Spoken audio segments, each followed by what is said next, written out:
మొన్న press meet పెట్టిండు కదా, మేము అట్లాంటిదేం పెట్టలేదు, మేమంతా రైతుల కోసమే అని రైతులను నలుగురిని ఎంట పెట్టుకొని మేమంతా కొంటామని ప్రెస్ మీట్ పెట్టినటువంటి గనుడు తిమ్మారెడ్డి ఏడ ఉన్నాడో వచ్చి అదే మాటకి బైక్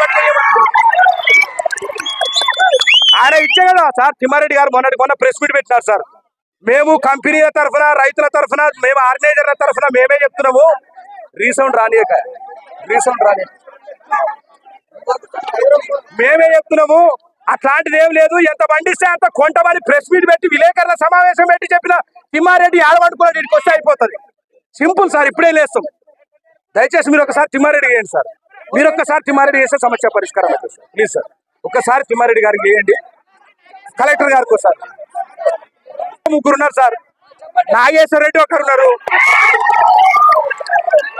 ఈ ఊర్లో అత్త ఆయననే ఇచ్చేది.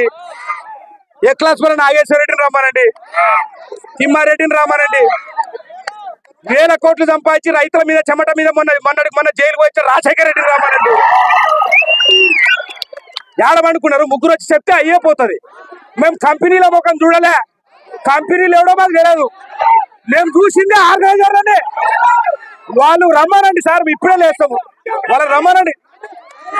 జిల్లా వ్యవసాయ శాఖ అధికారి రమ్మానండి సార్. రైతులు ఇదే పింగిదొడ్డిలో ఇదే నాగేశ్వర రెడ్డి ఎన్ని ఎకరాల భూములు గుంజుకున్నాడు అడగండి సార్, ఎంతమంది రైతులను గుంజుకున్నాడు అడగండి సార్, ఎన్ని అప్పులు గుంజుకున్నాడు చూసుకోండి.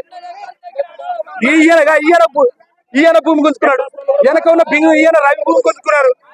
మేమంతా భూములు వాళ్ళకి దారదత్తం చేస్తే వాళ్ళకి 100 ఎకరాలు వాళ్ళ తాత ముత్తాతల నుంచి సంపాదించే భూములు అవి ఎక్కడి నుంచి వచ్చినాయి, అవి లెక్క తీసి అన్ని లెక్కలు తెలుస్తాయి కదా సార్ అంటున్నాం మేము. ఇదే సార్. సార్ మీరు జిల్లా ఆఫీసర్కి ఫోన్ చేయండి సార్, మీరు తిమ్మారెడ్డి గారికి ఫోన్ చేయండి సార్, సార్ చేస్తారు సిఐ గారికి.